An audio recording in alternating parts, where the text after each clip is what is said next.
Eh bien, bonjour à tous les passionnés de morphopsychologie pour un nouvel épisode. Alors, les autres, ils peuvent rester, mais au fond de la classe, on ne parle pas et on lève le doigt pour les questions.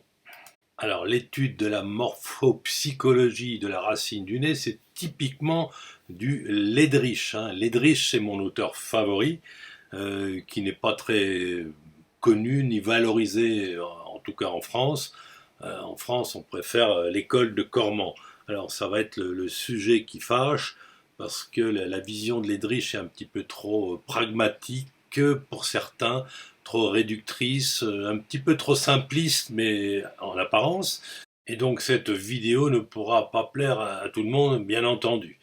Je vous rappelle donc que Leydrich voit la vision de la morphopsychologie à travers l'étude des dimensions, des trois dimensions du visage, et il donne une signification, un symbolisme aux trois directions du visage si on enlève la notion du temps qui est induite par l'énergie qui se met en plus. Donc la hauteur, ça parle de la vitesse. Donc si c'est bas, c'est rapide. Si c'est haut, c'est lent. La largeur, c'est la puissance. Donc tout ce qui est large, ça donne de la puissance à la forme étudiée. Tout ce qui est peu large donne peu de puissance, mais donne du qualitatif. Et la projection, donc ça c'est sur le profil arrière-avant, tout ce qui est en avant, projeté vers l'avant, c'est l'intérêt pour l'aptitude à, et bien sûr la réciproque inverse quand c'est peu projeté, peu mis en avant. Alors, comme d'habitude avec l'étude du visage d'après la morphopsychologie de Ledrich, que je suis totalement, il y a des formes moyennes, bien sûr. Alors, quand la forme statistiquement mesurée est moyenne, ben, qu'est-ce qu'on dit? Ben, on ne dit pas grand-chose, on est dans la moyenne. Donc ce qu'on recherche dans une racine du nez ou dans un autre élément du visage, c'est de voir s'il y a un élément dans la taille, dans la mesure qui est un petit peu différent par rapport aux autres personnes et avec lesquelles on va pouvoir faire des remarques pertinentes, alors que quand tout est moyen, ben on est un petit peu dans la moyenne et là on ne peut pas dire grand-chose sur la personnalité de l'individu étudié. Alors, en conclusion, alors, je fais un petit peu une révision générale de Ledrich, parce que il y a peut-être des nouveaux abonnés, et puis bon, ça fait bien de réviser un peu. Ledrich, c'est donc le symbolisme des formes, donc chaque forme du visage a une signification, a un symbolisme, et quand on a un petit peu bien appris tout ça sur le visage, on peut décliner la signification de la forme que l'on a pris en compte en la mesurant et donc en lui attribuant des qualificatifs suivant qu'elle est haute ou basse, large ou étroite, projetée ou peu projetée.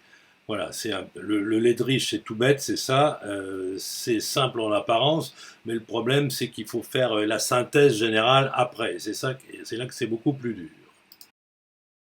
Alors, on va enfin commencer l'étude de la racine du nez proprement dite après tous les préambules précédents. Alors, on commence par la largeur de la racine du nez. À ce propos, vous pourrez, dans votre entourage, si vous voyez des formes assez nettement prononcées, une racine très large, une racine très haute, très basse, vous faire une idée de la personne en étudiant sa psychologie. Et avec l'expérience, vous verrez que ça marche, ça marche très bien.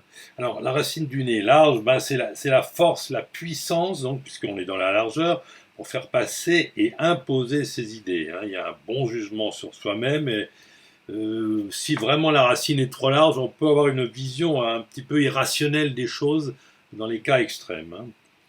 Donc force, puissance, charisme pour le développement de ses idées, de la suite dans les idées qu'on souhaite imposer aux autres, un bon jugement sur soi-même par rapport à la réalité extérieure. Bon, ça peut également favoriser un intérêt et une aptitude pour les sciences occultes, je viens de vous le dire, quand la racine est vraiment trop large. Si la racine est trop large, on est dans l'irrationnel, dans l'ésotérisme, On est presque dans le monde animal, si je puis dire. Alors, la racine du nez est étroite maintenant.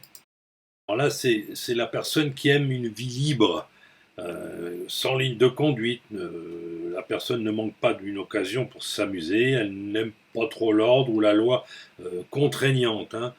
Euh, ne tient ni à l'ordre ni aux lois. Cherche et aime une vie libre, sans ligne de conduite. On aime changer d'avis comme de chemise. On ne manque pas une occasion de s'amuser. En fait, la philosophie est au service de son propre plaisir ou calquée sur celle du groupe, si nécessaire. Et ça peut amener des phénomènes de paralysie si elle est vraiment trop étroite dans certains cas. Voilà pour la racine étroite. À vous de vous exercer sur votre entourage.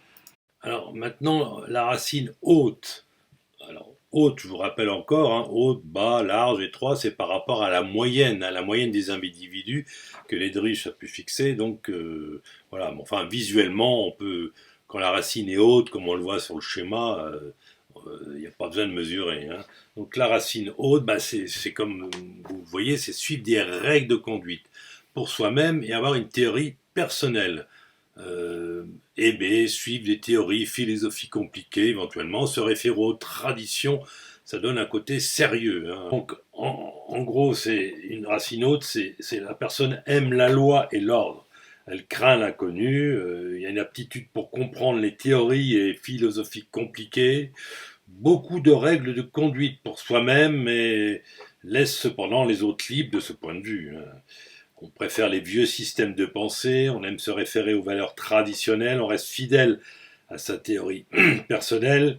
On peut être un peu lent à comprendre car on cherche la qualité dans les idées. L'individu peut donc de ce fait sembler un peu pas très éveillé, mais on peut lui faire confiance, hein. La réflexion est profonde, bien sûr si le front est structuré au-dessus.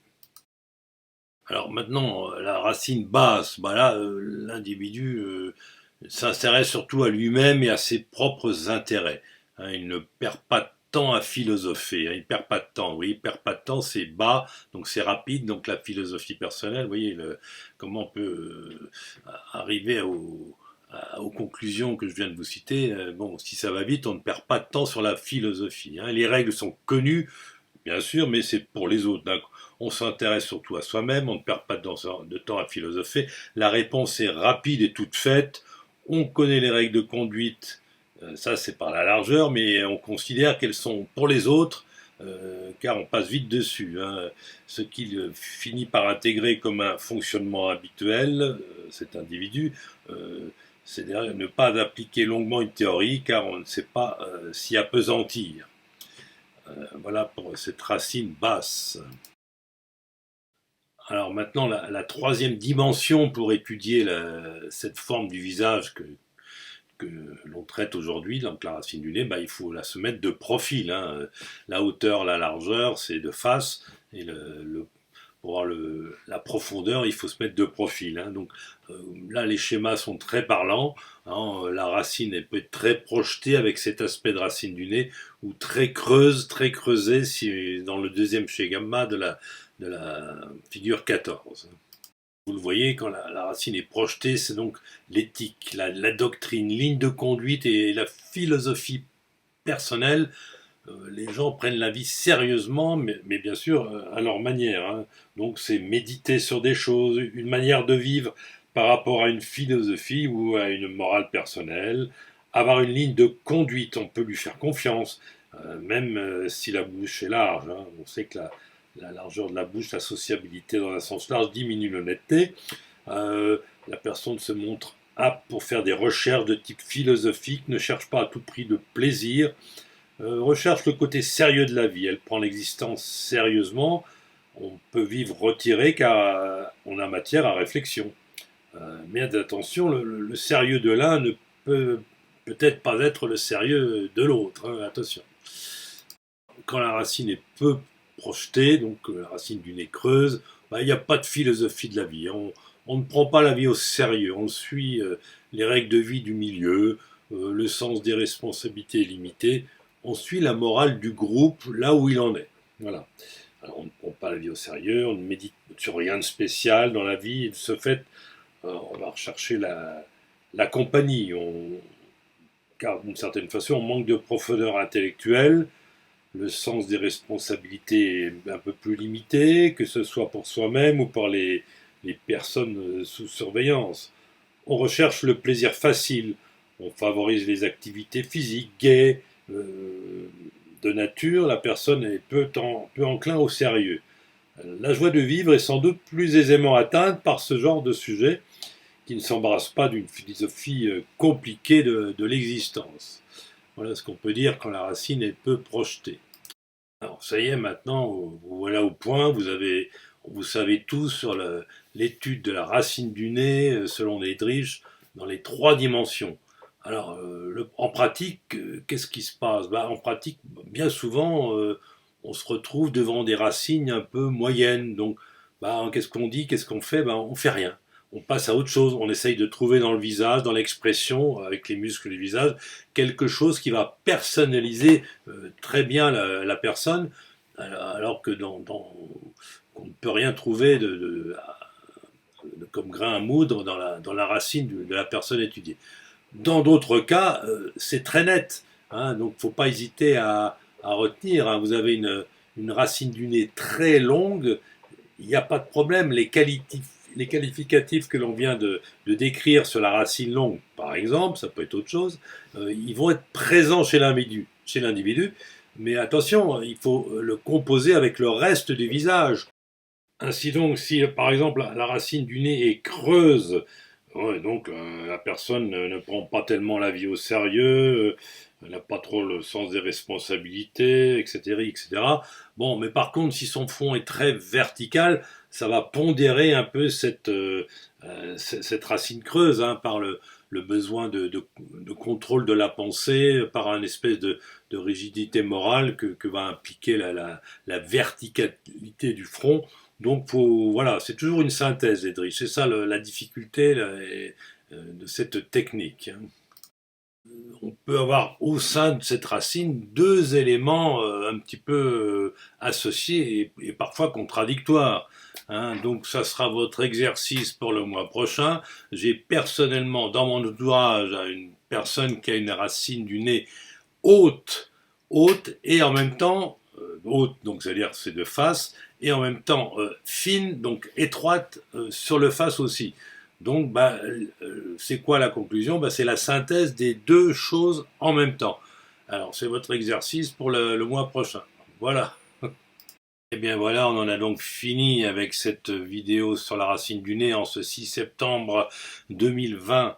Voilà, si ça vous a plu, si vous avez des remarques, des réflexions, vous pouvez les indiquer. Vous pouvez soutenir la chaîne en vous abonnant, en mettant les pouces. Je sais pas comment ça marche, mais enfin bref, peu importe.